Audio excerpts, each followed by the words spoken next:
بسم اللہ الرحمن الرحیم۔ السلام علیکم پیارے بچوں، امید کرتی ہوں آپ سب خیریت سے ہوں گے۔ آج ہم اردو کا سبق نمبر 7 سچی کہانی کا بقیہ حصہ اور کچھ گرامر ورک کریں گے۔ پڑھائی کے دوران ہمیں جن چیزوں کی ضرورت ہے وہ یہ ہیں: نوٹ بک، اردو کی کتاب کاروان اردو، پیمانہ، پینسل، ربر اور ہائی لائٹر۔ آج کا سبق پڑھنے سے پہلے ہم پچھلے سبق پر ایک نظر ڈالتے ہیں۔ پچھلے سبق میں ہم نے سچی کہانی کا مرکزی خیال، خلاصہ اور کچھ بک ورک کیا تھا۔ آج کی پڑھائی سے پہلے ہم انڈیکس پیج ریڈی کریں گے، سیریل نمبر میں 7، ڈیٹ، آج کی تاریخ لکھیں گے اور ٹاپک میں ورک شیٹ رموز اوقاف۔ بک ورک کریں گے، سب سے پہلے دن اور تاریخ لکھیں گے۔ آج کا کام رموز اوقاف۔ سب سے پہلے رموز اوقاف کے معنی جانیں گے۔ رموز رمز کی جمع ہے جس کا مطلب ہے اشارہ کرنا، اور اوقاف وقف کی جمع ہے، اس کا مطلب ہے ٹھہرنا یا رکنا۔ اس میں سب سے پہلے خاتمہ آتا ہے۔ اردو زبان میں مکمل جملے کے بعد خاتمہ لگایا جاتا ہے۔ یاد رکھیے، اردو کا خاتمہ انگریزی کے فل سٹاپ کا متبادل ہوتا ہے۔ مثال کے طور پر، میں اسکول جا رہا ہوں، یہ ایک مکمل جملہ ہے اور اس کے بعد فل سٹاپ یعنی خاتمہ لگے گا۔ بچے کھیل چکے ہیں، یہ بھی ایک مکمل جملہ ہے اور اس کے بعد خاتمہ لگایا جائے گا۔ سکتہ یعنی جسے انگلش میں کوما کہتے ہیں، یہ چھوٹا اور مختصر سا وقفہ ہے جو عام طور پر جملے میں 3 یا 3 سے زیادہ اسموں یعنی ناموں کے درمیان لگایا جاتا ہے۔ یاد رہے، اور یا کے بعد سکتہ نہیں لگاتے، یعنی جب جملے کے درمیان اور آ جائے یا آ جائے تو وہاں سکتہ نہیں لگتا۔ مثال کے طور پر، علی، عمر اور عثمان اچھے دوست ہیں۔ اب علی اور عمر کے درمیان سکتہ آئے گا کیونکہ یہ 2 نام ہیں۔ دوسری مثال ہے، سیب، امرود، انار اور کھجور سب پھل اللہ کی نعمت ہیں۔ اب اس میں سیب کے بعد بھی سکتہ آئے گا، امرود کے بعد بھی سکتہ آئے گا، انار کے بعد سکتہ نہیں آئے گا کیونکہ یہاں اور کا ذکر ہے۔ جملوں میں خاتمہ اور سکتہ کی علامات لگائیے۔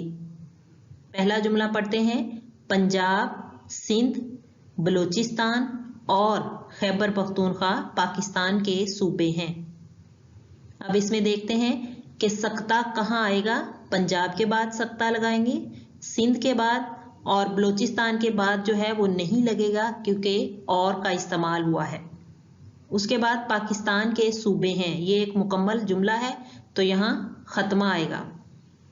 خرگوش، بلی، کچھوا اور بھالو دوست تھے۔ خرگوش کے بعد سکتہ آئے گا، بلی کے بعد سکتہ آئے گا۔ ایک لومڑی بھی ان سے دوستی کرنا چاہتی تھی۔ اب یہ مکمل جملہ ہے، اس کے بعد خاتمہ آئے گا۔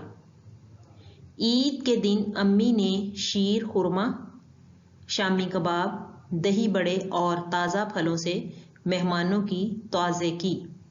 اب جو ہے لفظ شیر خورما، اس کے بعد سکتہ آئے گا اور شامی کباب کے بعد بھی آئے گا۔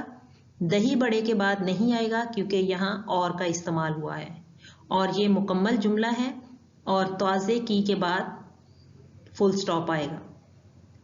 سائیکل، موٹر سائیکل، رکشہ اور کار کے آگے شیشے ضرور لگے ہوتے ہیں۔ یہاں بھی سائیکل کے بعد سکتہ آئے گا، موٹر سائیکل کے بعد سکتہ آئے گا، اور کار کے لیے یا رکشے کے درمیان اور کا استعمال ہوا ہے، وہاں سکتہ نہیں آئے گا۔ یہ ایک مکمل جملہ ہے اور جملے کے آخر میں خاتمہ لگایا جائے گا۔ میرے بستے میں اردو، اسلامیات، انگریزی اور حساب کی کتابیں ہیں۔ ان کے علاوہ کاپیاں، پینسل، تراش، ربر اور ڈبیا بھی رکھی ہوئی ہے۔ اب यहाँ मेरे बस्ते में उर्दू के बाद सक्ता आएगा, इस्लामियात के बाद सक्ता आएगा, अंग्रेजी और हिसाब के दरमियान सक्ता नहीं आएगा क्योंकि यहाँ और का इस्तेमाल हुआ है और ये मुकम्मल जुमला है। किताबें हैं, इसके बाद फुल स्टॉप है और उसके बाद जो है कापियों के बाद सक्ता आएगा, पेंसिल के बाद सक्ता, तराश के बाद सक्ता, रबर और डिबिया के दरमियान और है, यहाँ सक्ता नहीं आएगा और ये जुमला मुकम्मल है। इसके बाद खत्मा लगाया जाएगा। नेक्स्ट पे हम रमूज़े औकाफ की वर्कशीट करेंगे जो विंटर पैक में दी गई है। इस वर्कशीट को मुकम्मल करने के बाद आपने इस वर्कशीट को विंटर पैक से अलग करना है और अपनी उर्दू की नोटबुक पर चस्पा करना है। सबसे पहले नाम लिखें, सेक्शन और तारीख।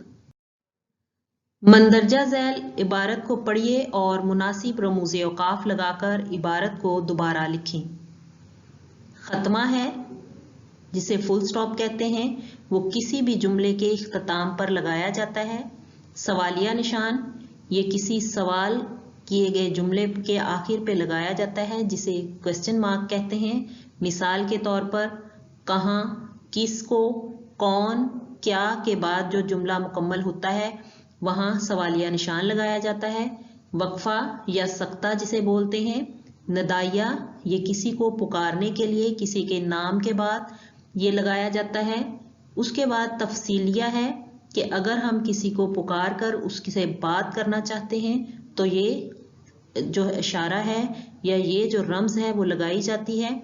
वाबैन, जिसे हम इन्वर्टेड कॉमा कहते हैं, ये किसी भी अहम बात को या किसी के कहे हुए कॉल को इन्वर्टेड कॉमास में लिखते हैं। पेश, किसी भी लफ्ज को बताने के लिए, मिसाल के तौर पर इस या उस की पहचान के लिए या इन और उन की पहचान के लिए पेश का इस्तेमाल करते हैं। अब हम इबारत को पढ़ते हैं। किसी जमाने में एक जंगल में हाथियों का खानदान रहता था। उस वक्त हाथियों की नाक लंबी नहीं होती थी। एक रोज हाथी के बच्चे ने अपने माँ बाप को मगरमच्छ के बारे में बात करते सुना। मगरमच्छ खतरनाक जानवर है। बाप ने माँ से कहा, मगरमच्छ कौन सा जानवर है? हाथी के बच्चे ने पूछा, चुप रहो, तुम बहुत सवाल करते हो, खबरदार जो मगरमच्छ का नाम लिया तो। बाप ने उसे डांटा। हाथी का बच्चा बहुत हैरान हुआ। उसने दिल में सोचा कि अब तो वो मगरमच्छ के बारे में जरूर पता करेगा। हाथी के बच्चे ने बहुत से जानवरों से यही बात पूछी मगर हर एक उसे डांट देता। हाथी का बच्चा चलते चलते दरिया पर पहुंचा। दरिया के किनारे एक लंबा और चौड़ा सा जानवर नजर आया जो सुकून से लेटकर धूप सेंक रहा था। हाथी के बच्चे ने उससे भी मगरमच्छ के बारे में पूछा। उस जानवर ने हाथी के बच्चे का मुस्कुरा कर देखा। यहाँ आओ, मैं तुम्हारे कान में बताऊं। उसने प्यार से कहा। जैसे ही हाथी के बच्चे ने बात सुनने के लिए सर आगे किया, उस जानवर ने अपना बड़ा सा मुंह खोलकर उस पर हमला कर दिया। प्यारे बच्चों, आपने इस इबारत को दोबारा से लिखना है। तमाम रमूज़े औकाफ का इस्तेमाल करते हुए इसको इस पेज पर मुकम्मल करना है और अपनी वर्कशीट को उर्दू की नोटबुक पर चिस्पा करना है। हमारा आज का सबक यहाँ मुकम्मल होता है। अब हम अगले सबक पर एक नज़र डालते हैं। अगले सबक में हम ग्रामर वर्क में खत और मजमून करेंगे। आज का काम यानी डायरी वर्क है। रमूज़े औकाफ की मारूज़ी वर्कशीट हल करें और नोटबुक पर चिस्पा करें। सबक सच्ची कहानी के मुकम्मल सवाल जवाब याद करें। अक़वाले ज़री। किसी ने हज़रत अली रज़ी अल्लाह ताला अन्हु से पूछा कि जब हमारी किस्मत पहले से ही लिख दी गई है तो दुआ का क्या फ़ायदा? तो फरमाया कि हो सकता है कि किस्मत में यही लिखा हो कि मांगने पर मिलेगा। प्यारे बच्चों, अल्लाह ताला को तमाम इबादत में से सबसे प्यारी इबादत दुआ का मांगना लगता है। तो हमेशा अल्लाह ताला से मांगो, चाहे वो दीन हो या दुनिया, ताकि अल्लाह ताला भी खुश हो और हमारी ज़रूरत भी पूरी हो। और अगर हम दुनिया में से किसी से भी मांगते हैं تو وہ احسان بھی رہ جاتا ہے جس کو اتارنا ہم پہ لازم ہوتا ہے، لیکن اللہ تعالیٰ کے دیے ہوئے پر کوئی احسان نہیں ہے، بلکہ اللہ تعالیٰ کا یہ پسندیدہ کام ہے کہ اس سے مانگا جائے۔ پیارے بچوں، امید کرتی ہوں آپ کو آج کا سبق سمجھ میں آ گیا ہوگا۔ اپنا خیال رکھیے گا۔ اللہ حافظ۔